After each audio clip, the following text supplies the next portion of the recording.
to be conducted into the chamber for administration of the oaths. Cannot be here to witness this ceremony.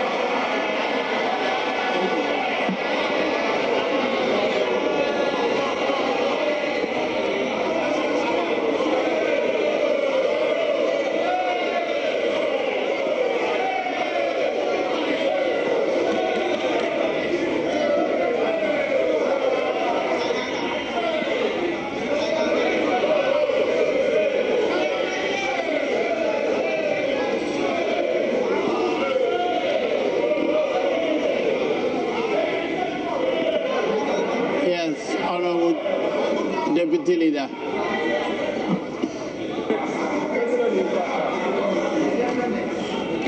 As the majority in this House, and in the absence of the majority leader, the leader of government business, Mr. Speaker, we would not be perturbed by the absence of the other side.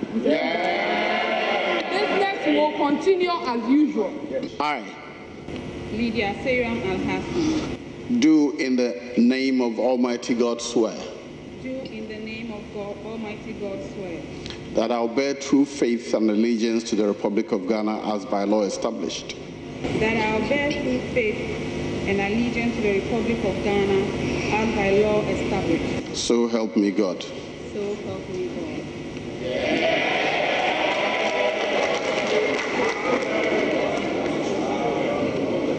God. Congratulations on your membership of the House.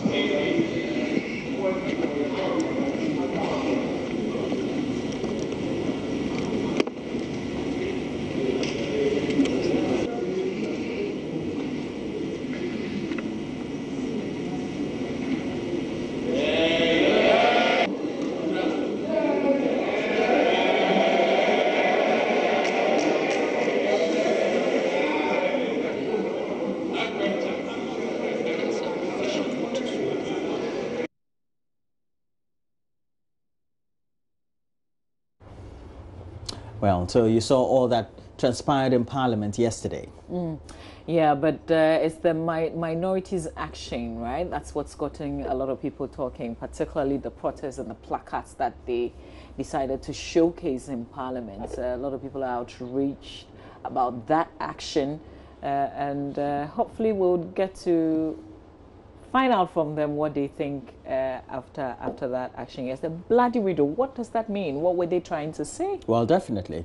And ideally, we're supposed to have had in the studio Inusa Fuseni, a member of Parliament for Tamale Central, and also member of Parliament for Impraiso, but also the chairman of Parliament Security and Interior Committee, Sethi Champong, but they're not yet in. Look, the business must go on. So we just want to have a recall and take a look at some of those issues raised in relation to the actions of the minority and their subsequent protests and marching out, and also just going to the Ghana Police Service as part of the solidarity for Sam George, the Member of Parliament for Ningo Pram in that incident that took place almost a week ago. 6 days it is today. Tomorrow will be exactly a week. We're just right here giving you the best of commentary and report from the ground. Ayawaso West Wagon. The incident started and mainly happened in Labaoleshi. We're told that there were some other sporadic and other reports that were also recorded in the constituency as of the time the by-election took place in the early hours of that event. What you're watching on your screens, this happened yesterday. Minority members of Parliament leaving the House, boycotting the work in Parliament and marching to the police headquarters because Sam George was on his way to the police headquarters to make a formal complaint and write a statement, right? Now, following this protest, the minority spokesperson on Defense and Interior, James Agalga, has called for the Minister of State in charge of National Security, Brian Champon, to step aside ahead of findings of a probe into last week's shooting incident during the by-election in Ayawaso. So there you have it. Minority in Parliament marched the police headquarters to in search of justice for their colleague from Ningo Pram, Sam George, and they say other members of the party. Now we know police has at least gotten complaint from some 16 persons, and they've expanded that investigation. So a statement signed by Director General of the Public Affairs, ACP David Aklu, said personnel from the Police Professional Standards Bureau, Police Legal and Prosecution Directorate, Police Operations, as well as detectives from the Police Crime Scene Unit and Airport Division have joined the probe. And as part of the investigation process, it said statements were taken from 16 victims of the shooting incident. So that's where we are with this matter. But minority essentially not taking part in the swearing in of Sairam Al-Hassan yesterday. And they say they do not recognize her as Member of Parliament because of the violence that characterized the by-election, particularly at the Baoleshi Presby JHS, where Roland spent pretty much the morning on that day. Yes, it was a horrid experience. It's not an experience that we haven't gone through before, but this one looks like the worst of all the other ones I've seen in the previous elections and by-elections as we've recorded in our country. But of course, it's gotten some little condemnation. If you look at the enormity of the actions and the brutalities that were meted out to ordinary people, whether they were members of the NDC or not, because I counted a number of people who, and also interacted with some number of people who were just ordinary voters who had come in to vote. Some were even on their way to work, and they happened to have fallen victim to the brutalities that were meted out to them by the NSC personnel who had come in at the time.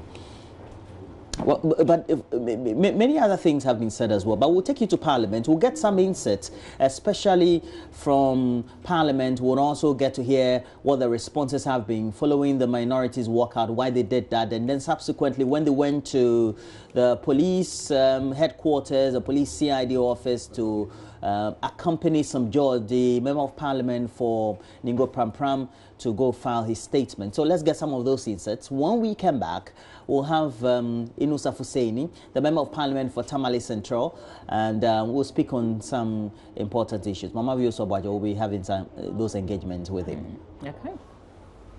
Behind me are members of Parliament on the minority side. They've been marching all the way from Parliament House here in Accra through the Ghana Institute of Journalism Enclave, and they are headed to where the police headquarters is located. Well, they indicate that their colleague, Samuel George, who was allegedly assaulted, has been invited by the police in order to give his testimony on what happened during the Ayawasu West Wogon by-election. And the purpose of this march in black all the way to the police headquarters is to solidarize with him and additionally to escort him as he goes to provide evidence to the police on that particular assault incident. I was invited by the CID. I went with my colleagues and the legal team from the minority. We engaged with the police, and we'll be continuing to support the police in their investigation. Hopefully we see some concrete action taken very soon. Failure of which next week Tuesday we'll be back here. Okay, so you gave a statement, they interrogated you just to get a sense what exactly happened in the meeting? We are working and collaborating with the police in their investigations. Okay. You met the CID boss herself, or who exactly? We met the Deputy Director General of CID. He led the team from the CID. We reiterated to them the security situation, our concern that 5 days down the line, nobody has been arrested and all that. And he stated that they met the Committee on Defense and Interior, and they made virtual same demands of them.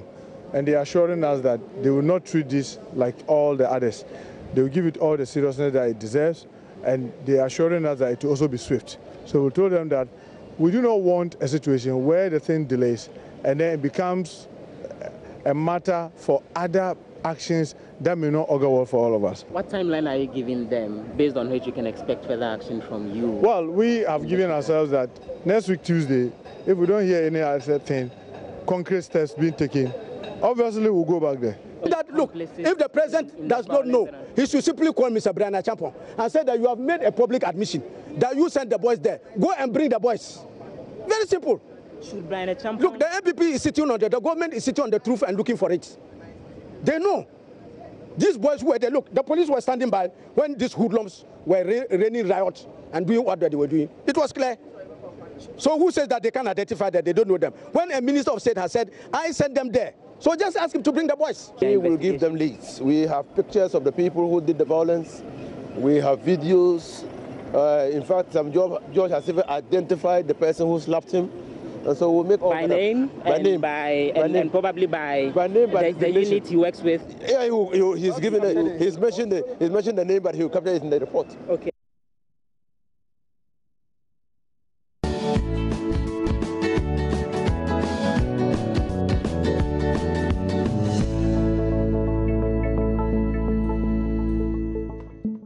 My guest is Inusa Abdullahi Bistaf Husseini, and he's Member of Parliament for Tamale Central. He sits on two committees in Parliament. One is the Constitutional, Legal and Parliamentary Affairs, and the other is Trade, Industry and Tourism Committee. He's a member of the minority, also lends legal aid to the minority. He marched to the police headquarters yesterday. Good morning to you. Good morning. Good morning, in fact.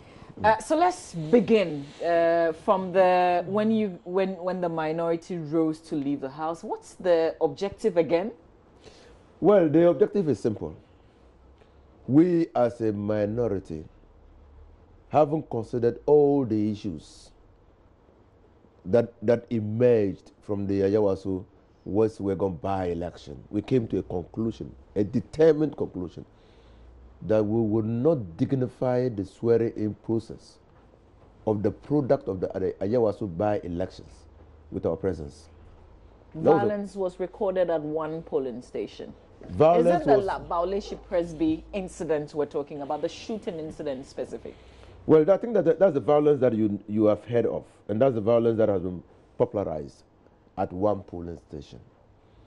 But even that is being contested, that it wasn't the polling station, it was the candidate's residence. Well, when people try to provide ludicrous explanations to what happened off the polling station at Bauleshi, then it makes me cringe.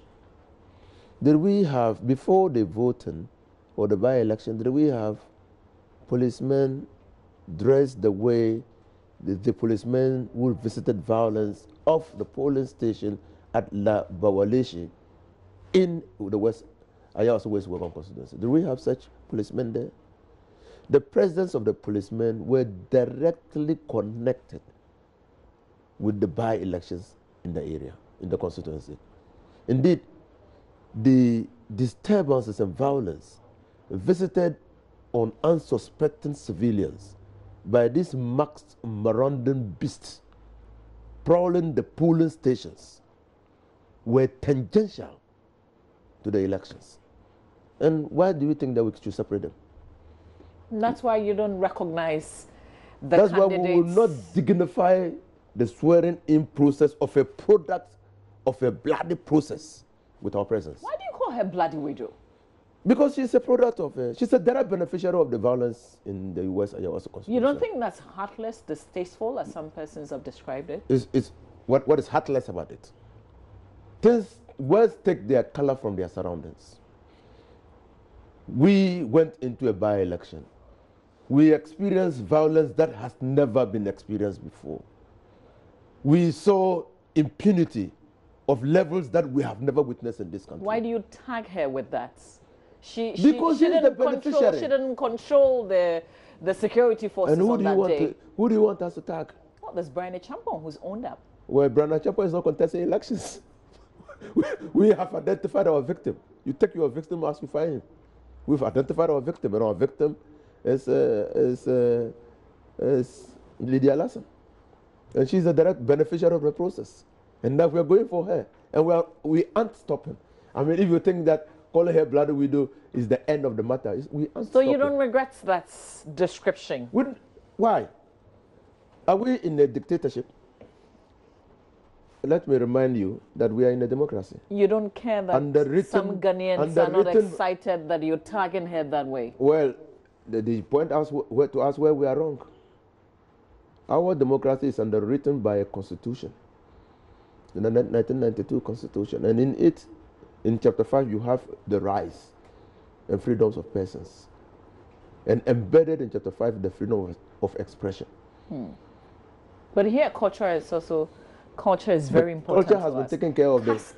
Culture and custom. Culture has been taken care of in the Constitution, and what we have said does not infringe any custom. In fact, Lydia herself, her conduct itself infringes custom. How is that? Well, I don't know of a widow who comes out of widowhood to contest elections. So this is unusual. In our custom, this is very unusual. In our custom. But is it bad? Well, it may be unusual, but is it bad? So you're not asking me to put a valid judgment. Well, I'm trying to understand. It depends on the culture. It depends on the culture, it's not so. In my tradition, you have to stay, both as a Dogomba and as a Muslim, you have to stay 4 months. Men don't stay 4 months, do they? You're not talking about gender rights. No, I'm not. Okay. I'm just flipping the coin. Men don't stay 4 months. You know why women stay 4 months? Because Honorable Jaco is a man who doesn't become pregnant. The rationale for a woman staying that long, in my custom and in Islam, is if the woman picks a seed, the 4 months will be enough to manifest the pregnancy. Better for us to keep her for 4 months, observe whether she's picked seed, and then that child becomes the legitimate child of the deceased, than to let her out on a frolic of her own. Then when she finally shows signs of pregnancy, then we cast doubt because she had left the house. So there's a rationale for that. But she hasn't left Well, I'm not house. judging Lydia. I'm not judging Lydia. I'm just saying that if you talk about custom, then probably we might be opening the Pandora's box. So we as members of parliament, in exercise of our inalienable right to freedom of expression, have decided that the Ayawaso West Wagon election being bloody, that Lydia Alasan being a widow and being a direct beneficiary of the bloody process at Ayawaso becomes a bloody widow. Do you recognize her as your colleague in parliament? Well, I don't think this is for us to recognize her. She's been sworn in, and her name will enter the Hansard. If you go to the Hansard today, and the other paper of yesterday, you would have seen her. But you walked out during the swearing-in so process. Doesn't mean that we don't. Would we see you walk out again? She becomes a de facto and de jure member of the House. But we will not dignify her presence in the House. What does that translate into? That translates into, we believe that anytime she's given an opportunity to talk in Parliament, we will take action. What's that? What does that mean? You will take action? Yes. What does that mean? We will advise ourselves. Please explain. Well, there are many tools of parliamentary practice that are available to the minority to show our disgust, our lack of approval or disapproval of the process that produced her. And we intend to employ all the tools at our disposal to send a clear, unmistakable signal to Lydia Alasan and her party that we do not endorse the level of impunity and violence that was witnessed at Ayawaso West Wagon. We've seen the police issue a statement. They have an investigative, a committee set up to investigate what happened. You marched to the police headquarters yesterday. Your colleague, your member of parliament, Sam George, wrote a statement, finally. He didn't. He didn't? Yeah. Okay, so what happened? What was that about? He picked the statement form. We want, yes. So when we walked out of Parliament, we decided that we will walk to the police headquarters. One, to support Sam George, who had earlier in the day been invited to the police station to assist in investigations. Honorable Sam George had earlier launched a complaint at the Legon police station. When was that? Because I remember a conversation where he said he didn't believe the police could do a good job. That was on Saturday.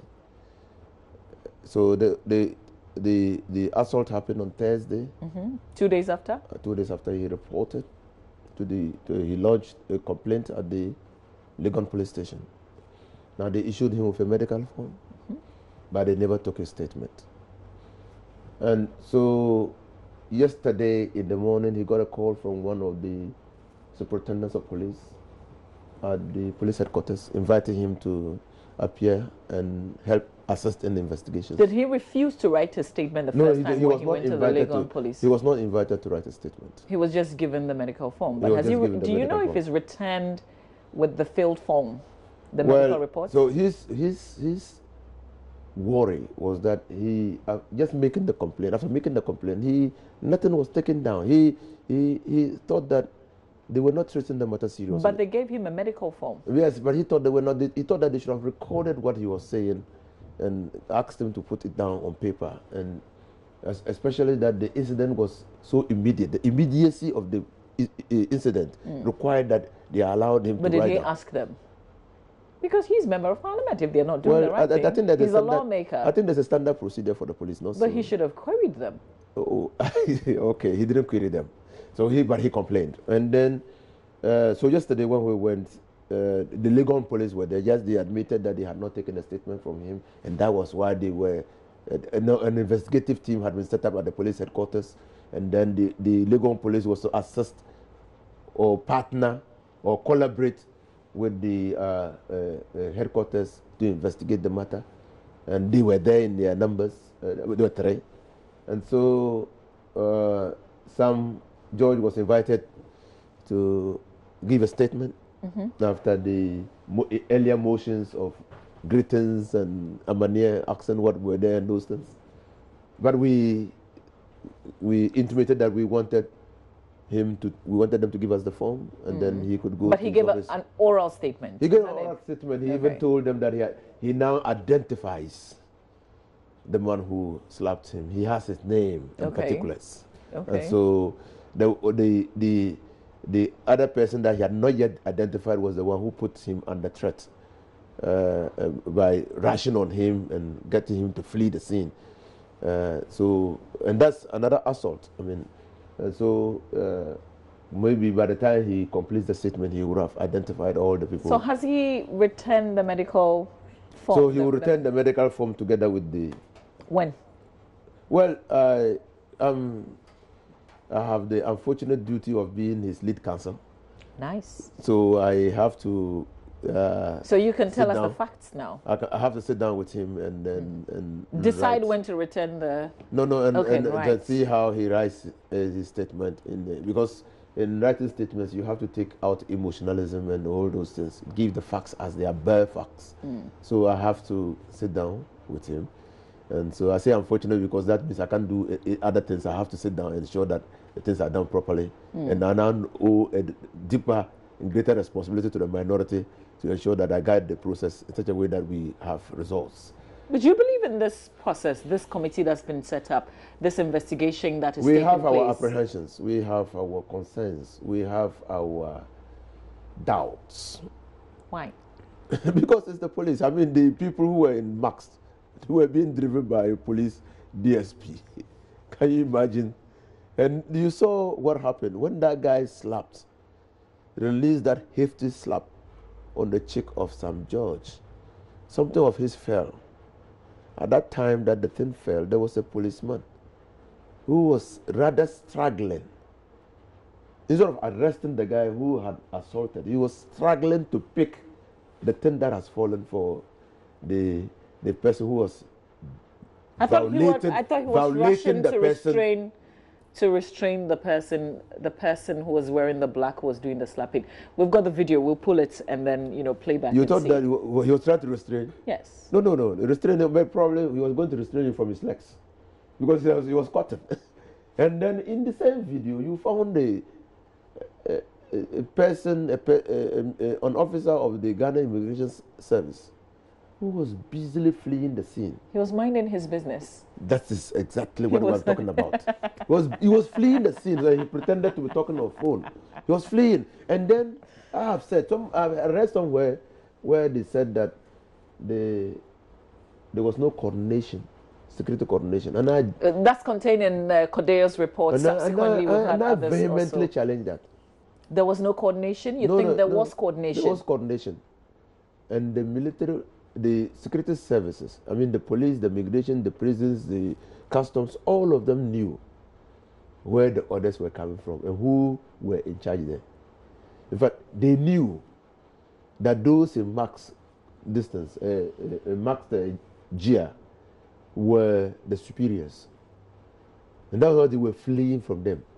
They knew because they had knowledge that these people are not part of the police service. Neither are they part of any of the security services. But they had access to police vehicle and they were being driven by a police senior officer. So you did not need any coordination. You're saying this is an emphatic statement that you're making. Well, I don't think that you have not. I don't think that you are saying that you are the only Ghanaian who has watched the video. The video was showing on the screen a while ago. Yes, but now you are saying that there was coordination. Because observers have said this didn't look like something that was. Observers are just trying to choose words. But you are saying that this was well coordinated. Well coordinated. Everybody knew who was who. Everybody knew who was who. So who was who? You tell us. Oh, first of all, in the hierarchy of things, those in the maxed GIA were the superiors. And they were immediately followed by those who were in civilian clothing.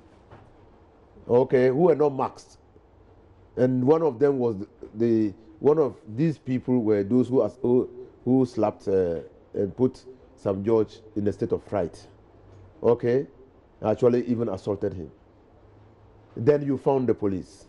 You see, again, in the Kodeo's report, it is very revealing that when these people went to a polling station and they were too close to the ballot box, the caution, the warning that emitted or issued by the duty policeman for the people to leave the ballot box resulted in the assault of the police officer. Again, that shows superior orders. That we, those who are in civilian clothing, we, those who are maxed, are your superiors on this day. So they knew exactly who were superiors on that day. And the superiors on that day were the maxed men and the people who could not be identified with any of the security services. Okay. Okay. He was not restraining. He was actually picking. And you see the man who was pretending to be talking on the phone. He was running away. You see? You see? So you think that you see the man, and you think that he was restraining, and you see the guy who was you see, and the policeman is running away. And an offense, you see, he picks and tries to make an attempt to restrain. You have just told me that you are in your second year. Yeah, I think that the Section 10 of the Criminal Procedure Code clearly states that an offense committed in the presence of a police officer demands an arrest. So clearly, you see, that is why so what action? So beyond that's why we are so appalled. Can you imagine? Look at how he assaulted an MP. Can you imagine? Look at the other person. Can you imagine the in 2 minutes, in a few years to come, you become a member of parliament. Can you imagine this level of violence visited on your person? And people are prepared to defend that. Are we in the banana republic? Is this the Ghana that our ancestors fought for? Is it the democracy that we voted for in a referendum? That people can take the law into their own hands and assault us? That the people that we pay taxes and the taxes buy their uniform can use the same uniform and the trenchers that we buy for them to assault us? And you think that this is a democracy? You insist that this was well coordinated. Well coordinated. Where did they get the police vehicles from? Okay. Who armed them? Where did they get the guns from? So how then do you submit yourself to these same people to do an investigation? The fact that you have your doubts does not mean that's the institution. That's the only institution that we have. Do you have any other institution? So are you confident your clients will get justice? That's the institution that we have. Even if they do a poor job of that, we can then say justice be served. If they do a poor job, we can then say that they did a poor job out of that. That's the only institution that we have, and so we have to deal with that institution. Do you intend taking any other action apart from the criminal matter? Are you pursuing a civil angle of this? It's a criminal matter. What's civil about this? Maybe you want some compensation, you know. We don't want compensation. There are so many things. The person who has been sent there to slap some judge, you know how much he has been given? 500 Ghana cedis to go home. You know that? I know that as a fact. Really? These people are people that live in our communities. We know them. And they come here and say they are... So who paid them the 500? The person who got them together. Who was that? And armed them. Who was that? And deployed them. Who was that? We know them. So that person paid the 500 so to give go. us the name. Oh. You can prove this? We are filing a question. Just you follow can up. prove this? Oh. I say that we know where even the people are now. You see, Ghana is not on the moon. It's on earth. So what do you intend doing about that? You know and these people behind them. You are alleging. There is no family that has no MPP or NDC. There is no family. So you know them. You know where they are. We know them. You know who is funding them. We know who is funding them. You know who put them in the uniform. We know how they came together. So what can you do about it? Oh, I don't think that you are inviting me to share with your viewers what we want to do about it. Surprise is still an element of warfare. And we intend that it should be a surprise. A lot of people are worried that this would escalate 2020, but the people on the other side, your other colleagues, the other half of Parliament, they cite Akwatia, Treponi, and others, and they say what happened here cannot be compared to what they experienced. You must know what happened in Akwatia. I knew what happened in Akwatia. Treponi. I knew what happened in Treponi. I knew what happened in Talensi. I knew what happened in Offenso South. I knew what happened in which place did I go for another by-election? I've gone for. Thank you for outlining all. So this is not new. This is not exceptional, is it? It's very exceptional. How? In Akwatia, in Treponi, in Offenso, in all other places before Ayawaso, these were political activists engaging in brawls with their colleague political activists. In Ayawaso West Wagon, we have seen an institutionalization of political vigilantism. It's different.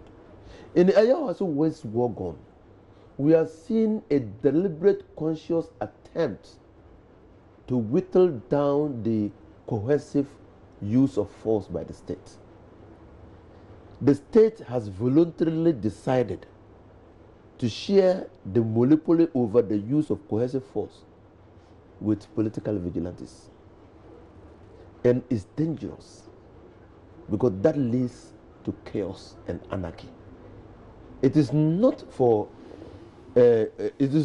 by accident that we have vested the Constitution. The Constitution vests in the state the monopoly over the use of force. In fact, a state is said to be a state, a thriving state, where there is no division in the use of coercive force. Immediately you share this use of coercive force, you are descending into a state of anarchy, and you are becoming a failed state. Your colleague James Agalga, who is minority spokesperson on defense and interior, is calling for the Minister of State in charge of national security to go. And the IGP, is that the solution to this? No, we are not calling for Minister of State in charge of national security. We are calling for the Minister of State at the Ministry of National Security. There are two ministers there. Wait, is this Brian Champong? Yes, he's a Minister of State. In charge of national security? No, not in charge. at the Ministry of National Security. The minister in charge of national security is Kendapa. So what do you want to see happen to Brian Achampong? He should come and answer. We want to hold him before Parliament to answer. Why hasn't I don't think that Brian Achampong has any doubt that he has no capacity, real or imagined, to form a force in this country. And that we want him to come and tell us where he derived the authority from. Because we've read the Constitution. Is it a question you filed already? Oh, yes. we've read, we're just praying that it be admitted. We've read the Constitution. And we've read the National Security Act. We do not see anywhere within the Act that the National Security Establishment is enjoined to keep a standing force. We don't see it anywhere. So we want to see where he derived his authority from. And then? Yeah, and then, so if he's satisfied, if he then shows that, oh, I derive my authority from this, then probably, because then it becomes informative and a learning process. Because, you see, this is a country. Do you expect him to answer that question? Why? Is he a law unto himself? Are you suggesting that Brian Achampong is a law unto himself? I mean, he's been paid with our money. And he cannot be a law unto himself. He has to account. And if he doesn't know, his president, Nana Addo Dankwa Akufo-Addo, always refers to political accountability. That means that office holders have a duty to account for their actions to the people. And which better forum is he to account than to members of parliament who represent the people? And of course, and he is a member of parliament. And under Order 63, even if he were not a minister, then we got information that he was in charge of those people and mobilized, recruited, deployed those people with arms. Under Order 63 of our standing orders, a member could bring a question directed at him to answer. So when are you hoping that this would be admitted and he will be in Parliament? So the Speaker will have to admit the question, and the question will have to be listed. In any case, it shouldn't take more than 3 months to be able to provide answers to that. That's what the standing orders say. I try very hard to follow procedures in Parliament, but sometimes I may miss a few. Has the conversation started on the floor in terms of the violence, in terms of a member of Parliament being allegedly assaulted? Has that been discussed on the floor? As other colleague members, the majority members? Hasn't started on the floor as a debate. But the conversation is rife in Parliament. I can tell you, even amongst the ruling people of the ruling government, including ministers, some of them are appalled at what happened. But formally, is Parliament aware of what has happened? No, nobody has brought it to their attention. Why? This is your own colleague. We've seen the videos, and that's one of the things with Parliament. So you haven't seen, you haven't heard? No, it has not been brought formally. I've just told you. Who is expected to bring it formally? You see, this involves more than one person. Even though Nate George was the person who was victimized, the actions of the lawless hoodlums at Ayawaso West Wagon goes beyond Sam George.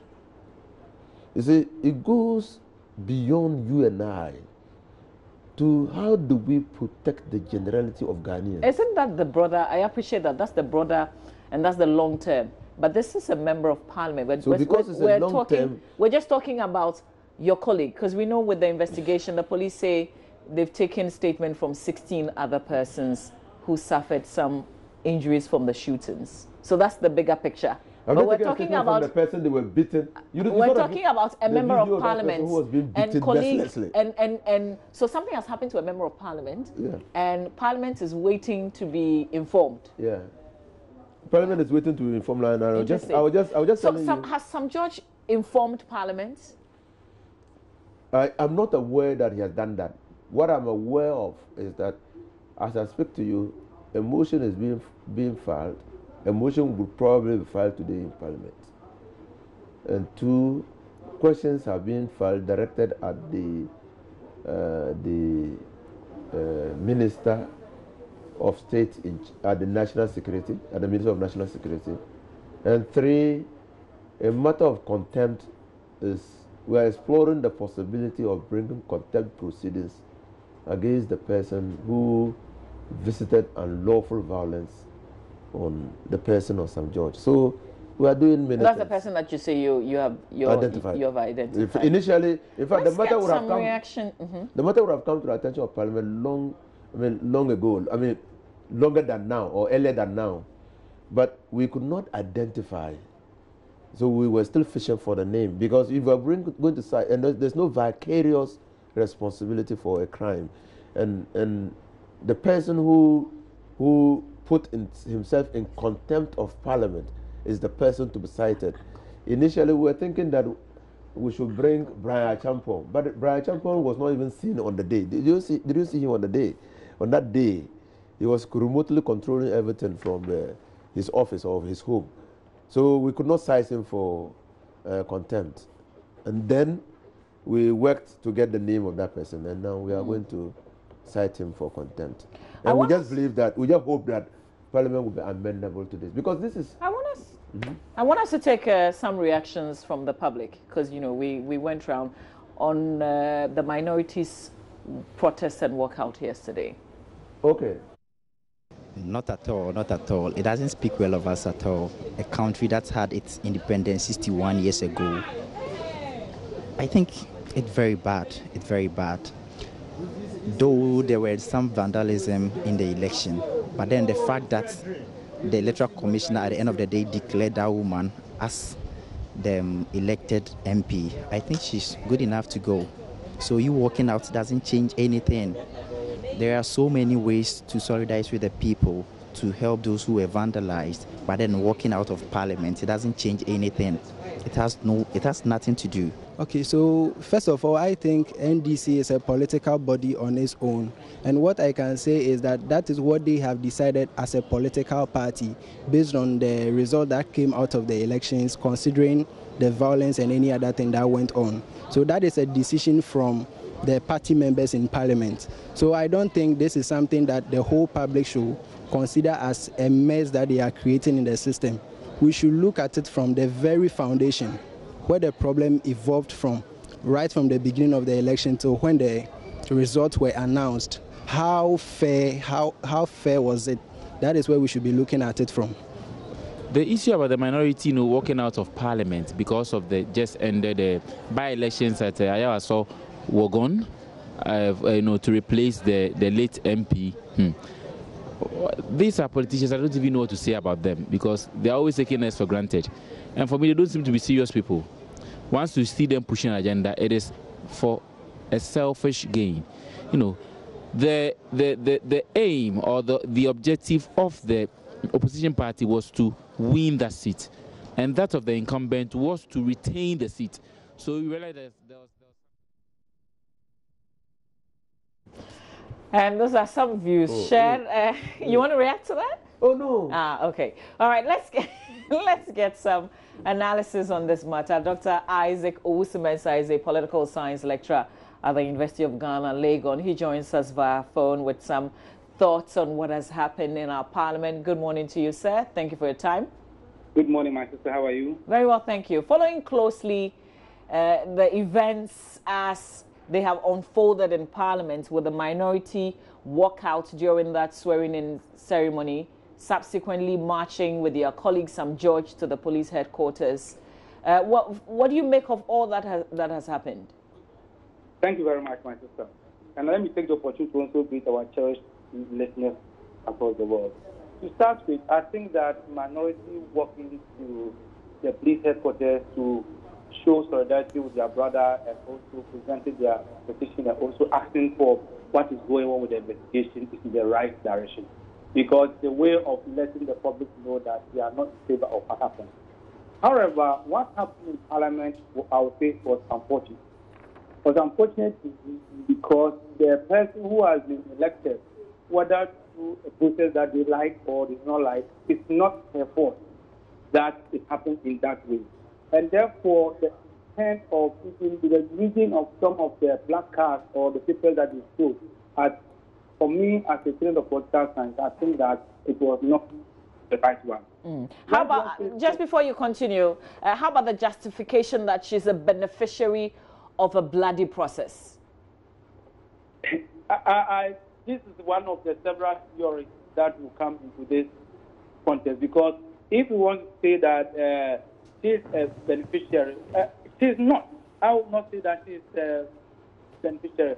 She contested and won the election. Now, if you have a problem with the process, then maybe go to court, cancel the result, or do something about it. But to a sense of humiliating her in Parliament, I don't think that is the right one to do.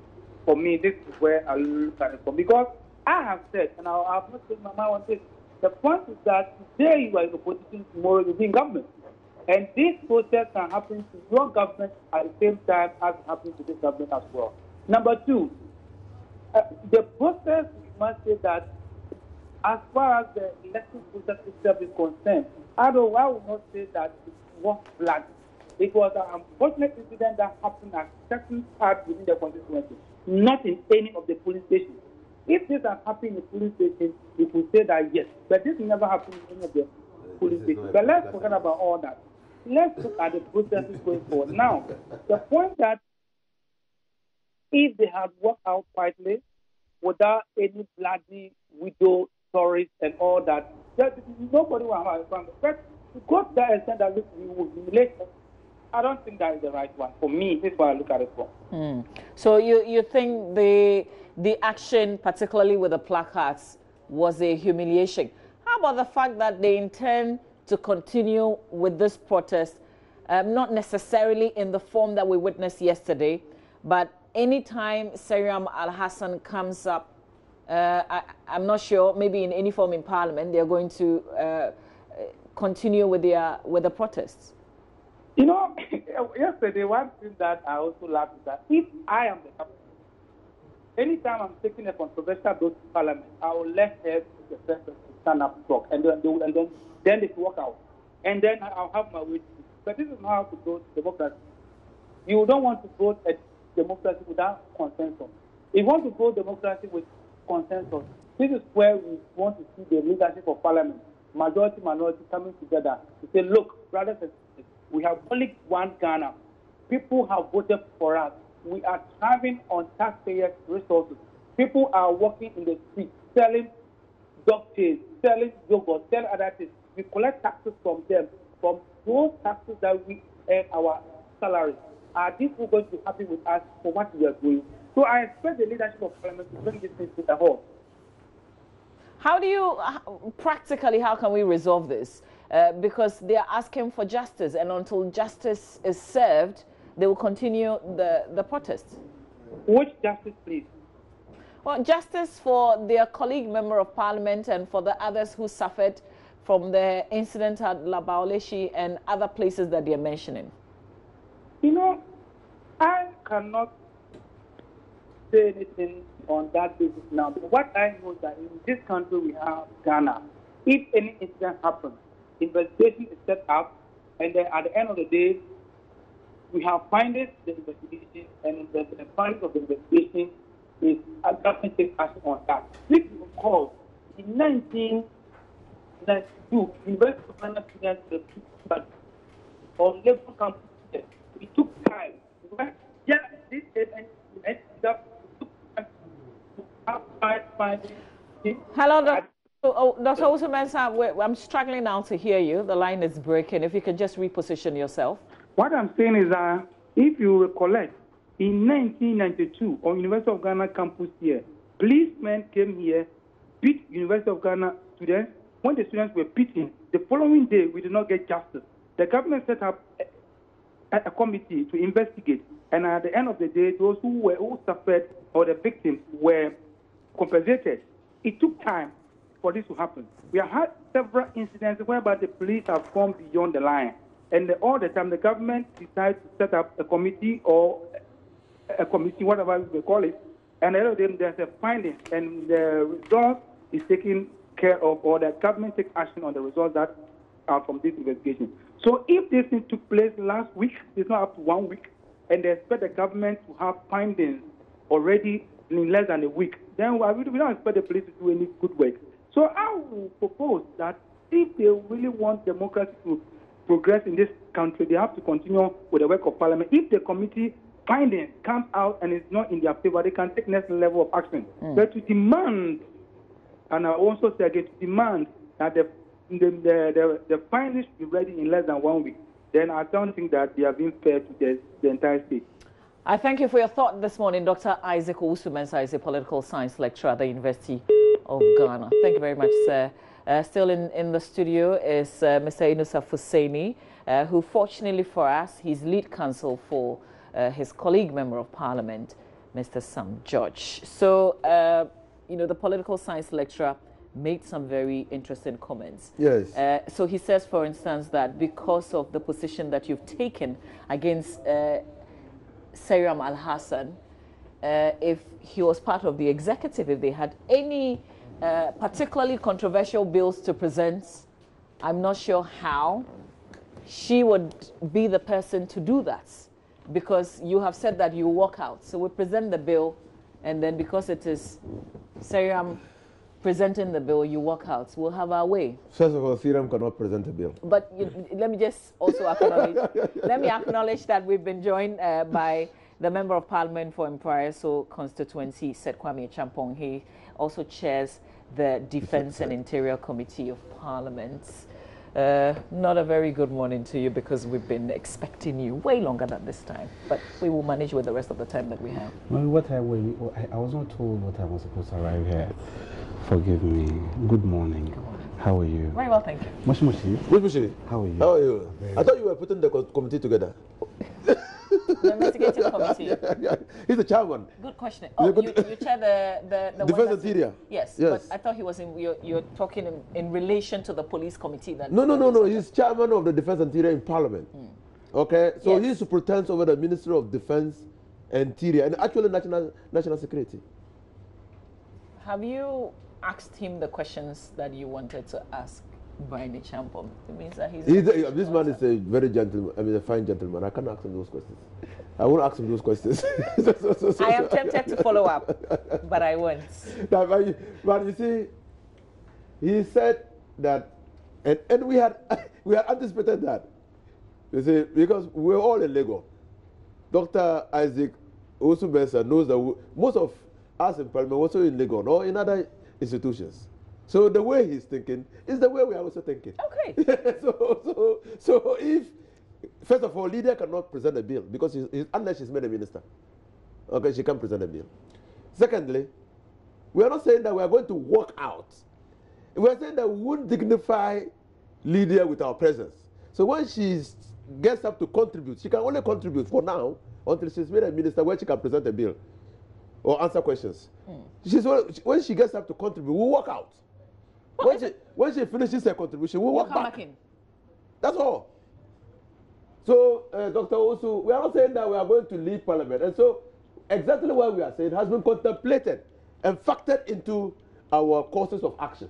So, if she's speaking for 1 hour, you'll be out there for an hour. For what 1 hour. will you be doing? Are you just in the lobby? We'll just be in the lobby, and then she finishes and we come in. Let me bring you in, Mr. Champong. What's your reaction to? First of all, before I move to you, just real quick, is it the legitimacy of her election that you're contesting? With drawing attention to what happened in West Wuogon.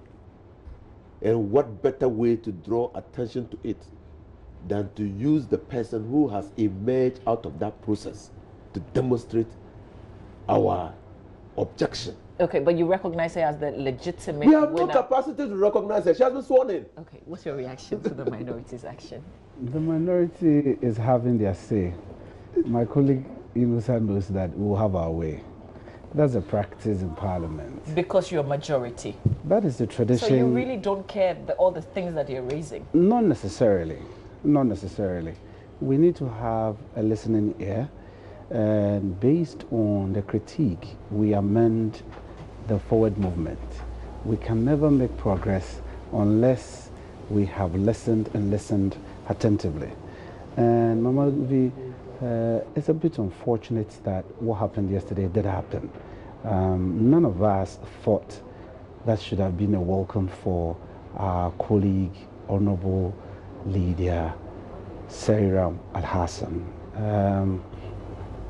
My colleague Inusa understands that the demise of our late honorable colleague. He was a very good friend of yours, by the way. He cuts across. He was my brother. Also my good friend. Yeah. He cuts across.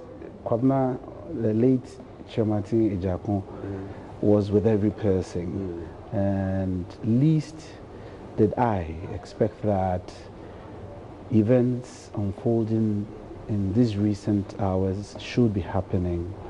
And I would just encourage and speak with my colleagues. They know that the only way we can make progress and move this country forward is to dialogue.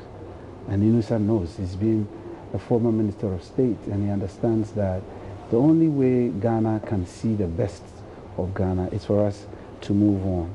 I entreat them that we need to go into conclave and speak. You chair a very important committee in Parliament, Defence and Interior, and I think around at this critical time, that committee is at the center of a lot of things. You can help in resolving a lot of the issues that you're raising.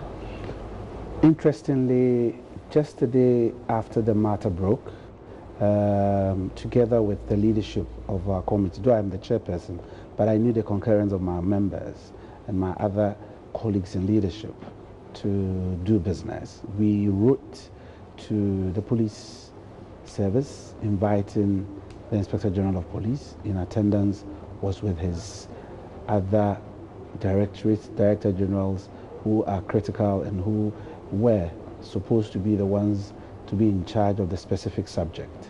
And they would not be able to appear before us in Parliament alone unless they have to come in the person of the minister that is subordinate to the President, the Minister of Interior. And so we met with the Minister of Interior and a deputy. And every question which we are supposed to ask, and in such meetings, we dropped the gun. We met in camera.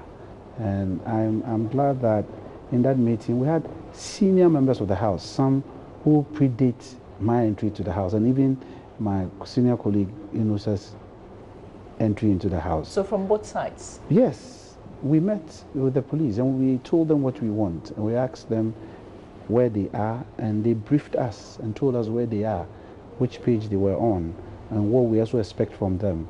So we are waiting patiently for them to bring before us. Why, mind you, the matter that broke, the subject person is a colleague of ours, and every member of Parliament, irrespective of the divide, have sworn an oath to serve the Republic and enjoys same privileges. It doesn't matter where you sit on the side of the Speaker.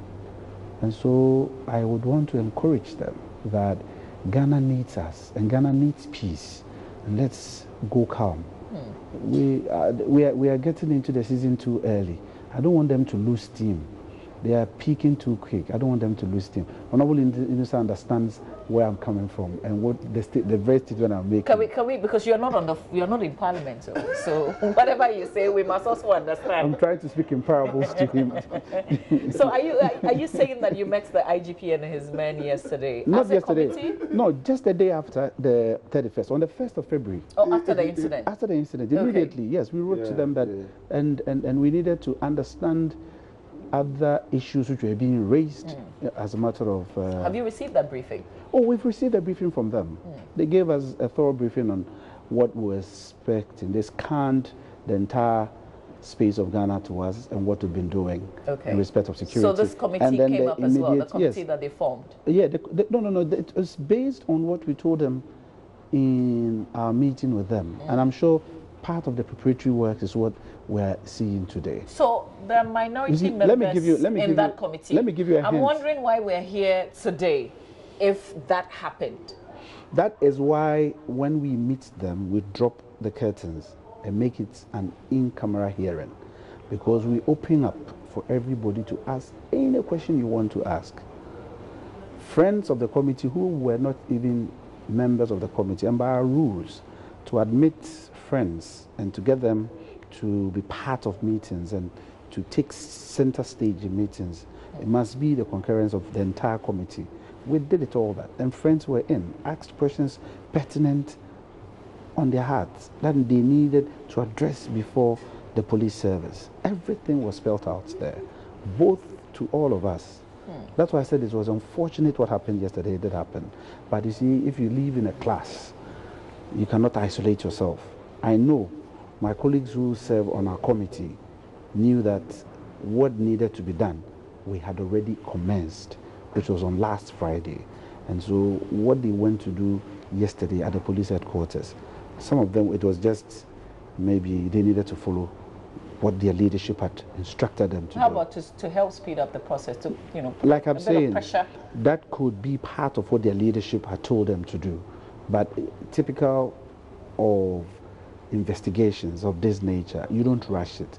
Like I said I said elsewhere, I said, let us all cooperate with the police service. Every information we have, let's put it at their doorstep. If they don't supply us the needed results, then we know they are not really working, because they would be able to work effectively and efficiently based on the information we offer them.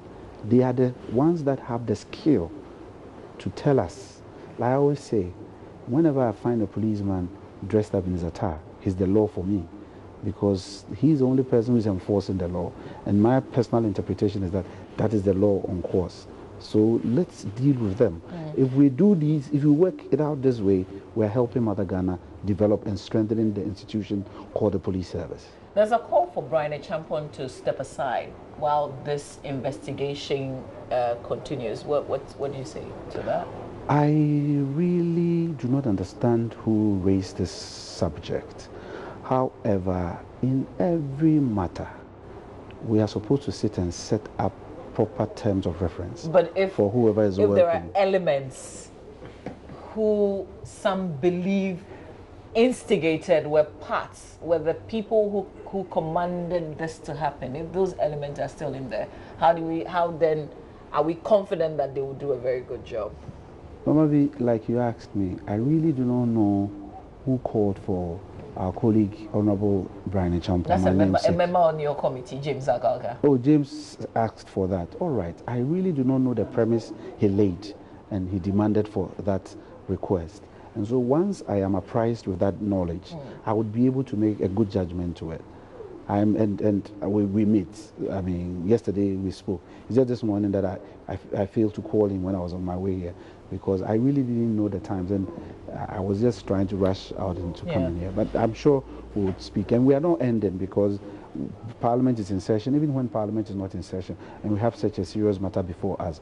We schedule our meetings to ensure that we meet the needs of our... Mr. Fuseni, the chairperson paints a very beautiful picture. You know, like all is well, the two sides are talking. You should allow peace to prevail. Why this protest? Why this action? Well, they shouldn't have made him a chairperson because he's not somebody who likes trouble. So he would paint a nice picture about this. So I'm not surprised at all. So all is not well? Oh, he knows, I said knows that. But you see, he's a very, I told you, he's a fine gentleman. He will paint a good picture on pen and one step. So that's the, but clearly, first of all, we went there to support our colleague. Right. Oh, I agree with you. Secondly, to demonstrate our objection to what happened in the Ayawasu, and to demonstrate that to the police IGP. We didn't meet him. We met Director of Operations, and we did that. And came back to Parliament. And because there was no business in Parliament, we would have come into Parliament, but because there was no business. And so after the swearing in and a few other things, Parliament adjourned. And so when we came back, Parliament was already... So you didn't disrupt the business? No. We would have come back. Our plan was to come back to Parliament. You just didn't want to witness the swearing in? I told you, that is simple. I mean, we didn't just want to witness the swearing in, and we would have come back to Parliament. You say, and because Parliament ended, I really think that we are yet to see more about what has happened, because members of Parliament are filing questions. And if the Speaker is minded to admit those questions, I'm sure we will have answers to this. You see, we need to go to the bottom of this matter and understand exactly what agitated the mind of the National Security Minister or Minister of State and the Minister of National Security to do what he did. When said to do what he did? Like putting together the vigilante group. At what point did they receive the intel? Because you know, as a law student, that when you receive intel 24 hours before the time, you can then go and do what? You can apply for a warrant. That's a civilized way provided by our laws with dealing with threats. But just speaking from what you said, you receive intel and you unleash vigilante groups. You don't do that. But is that what they did? That's what they did. But these guys were in uniform. Well, they're from national security. The vigilante groups don't wear uniform. You don't see them even when they are, well, even before the institutionalization of that group. They're already in uniform. You didn't see them appearing at their rallies and disrupting proceedings. They're always in uniform. The chairperson should know that. Has this been confirmed? But this is not Can the you chair. confirm This is not of the committee. This is not a of the committee in Parliament. This is this because that's what Mr. Inusa Fuseni is saying, that this is a vigilante group. You know, you receive intel and you call vigilante, you give them uniform and guns. And then, I don't think my colleagues will do that. This is not what happened. We in the line of duty there are accidents, and I wouldn't want to just, like I said, I'm not a trained investigator. I wouldn't want to. I'm not asking you to investigate. I agree I'm just cross-checking. No. Because he's from the minority. He seemed to have his facts. No. You're picking my mind. I've not been a minister before. Honorable Fuseni has been a minister before, and I know His Excellency the President, by Act 526, the Security and Intelligence Agencies Act, reserves the right, the prerogative to appoint any person to national security. Okay. Yes. And then ask any minister to be responsible and in charge of national security. Yes. Okay. So that is very open, it's very generic. So he may know a lot of, he may be privy to some fact that I do not know. So I cannot challenge him. But insofar as I know, and the little knowledge I've gained since I've been in Parliament, I think it is not applicable.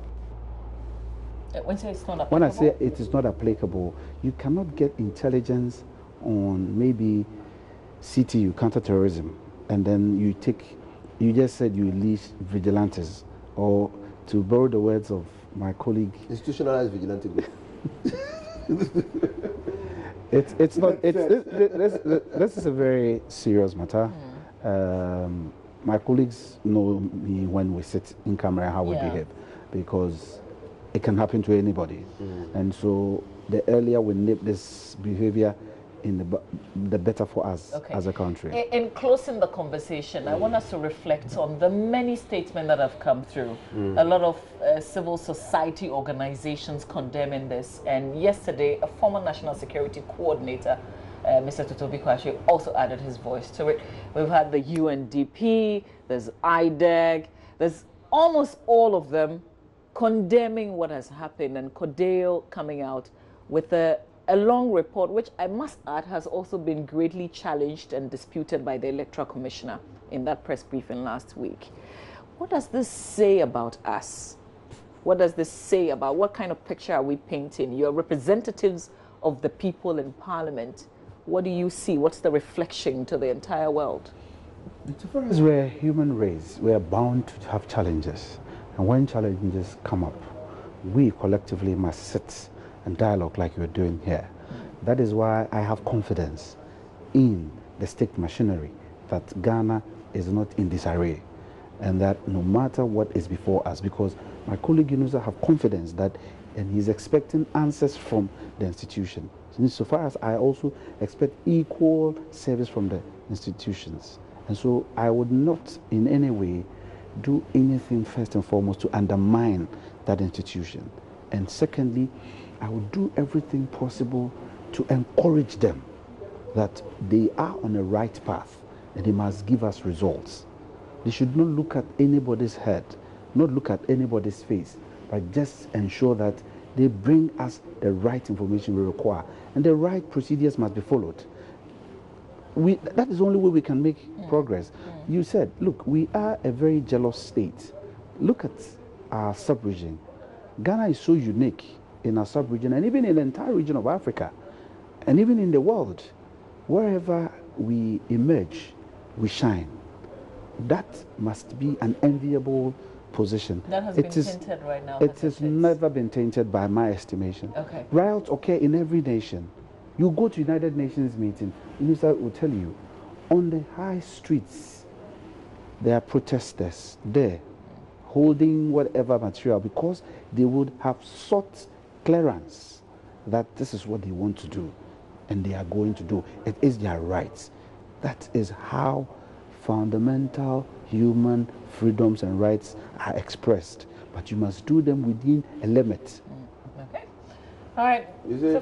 What has happened has exposed the fault lines in our democracy.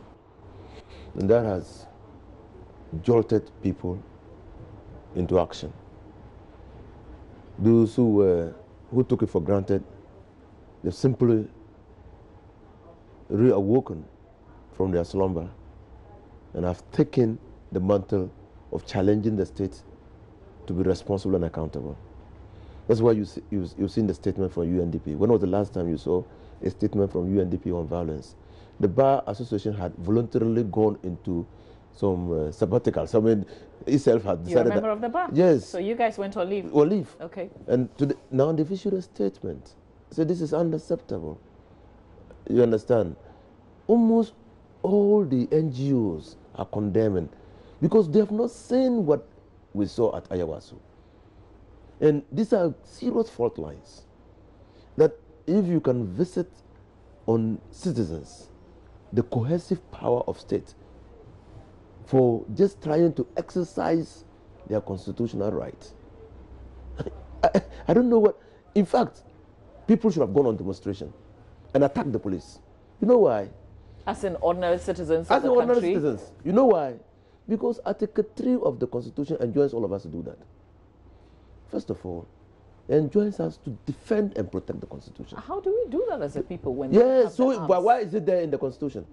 So, my brother, I'm not sure the Constitution means you can hit the streets and go no, on. That's and exactly what the police. Constitution meant. That's what the Constitution meant. And that even if you lose Is that the interpretation? if you lose your life, you will be rewarded. No, why? To use illegal the right, means the right. That is not illegal. The Constitution has legalized that resistance to anybody who wants to subvert the right to vote. Where does it emanate from? It's not the Constitution. It's the Constitution that gives every Ghanaian of 18 years and above the right to vote. You don't have it anywhere. It's a constitutional right. It's part of the fundamental freedoms. So we should have gone. We should have gone to attack the police. Mama, if you go to vote and somebody tries to prevent you, what is he doing? It's subverting your right to vote, and it's subverting the Constitution. So we should have defended. Oh, you don't see that one. In fact, the right to vote is so. It's so important that is the basis of liberty. The freedom of choice. When the options are taken away, you don't have liberty to choose. And that is why we should jealously guard against. Why? What do we vote? We are voting to choose the leadership of West Wagon. That is the only time that the people are given the right to determine leadership. And then you say that they shouldn't have the right to do that. Well, this matter obviously has not ended. There are many angles that we keep exploring. Us to resist different things coming up. I'd like to say thank you for your time. Mr. Inusa Fuseni is ranking member on the Constitutional Legal Parliamentary Affairs of Parliament. He's member of Parliament for He's a gentleman. Central. Absolutely, yes. And he's my friend. He's my friend. And he's lawyer for Ningo Pram MP, who was allegedly assaulted as well. And Mr. Brian Champong chairs the Defense and Interior Committee of Parliament. He's member of Parliament for Mama, did you see my name on the set? Yes, Brian. My name is. Oh, I said Brian. Yes, I was just going to ask. Brian is my junior brother, and we're in Parliament together. Fortunately for us, we are close. We come from the mountain. I sincerely, I sincerely apologize for referring to you as Brian, but I meant Seth. It happens. We all slip. That's why I told you, nobody can predict when an accident occurs, even just on this set. We've witnessed one. One accident. So all I would do and say is this. More often than not, I will plead with ourselves to limit heightening the tension in respect of conversations on some of these security matters, because it hurts. These are the pleas, things that police put before us when they met with us, that we who know well sometimes should limit our conversations. A lot more times when we do that, it makes their work a bit difficult for them. So they were appealing to us that we should also checkmate ourselves a little bit. So absolutely. I'm just saying so. Well, thank you very much. Just that. before coming with the information, so we don't have to struggle to get the updates from the police. That's all we're also saying. Stay with us. Ketty, awake, purified, drinking those water. Are your ingredients. We'll bring you some show business. Yes, otherwise we'll go fishing for it. Yes.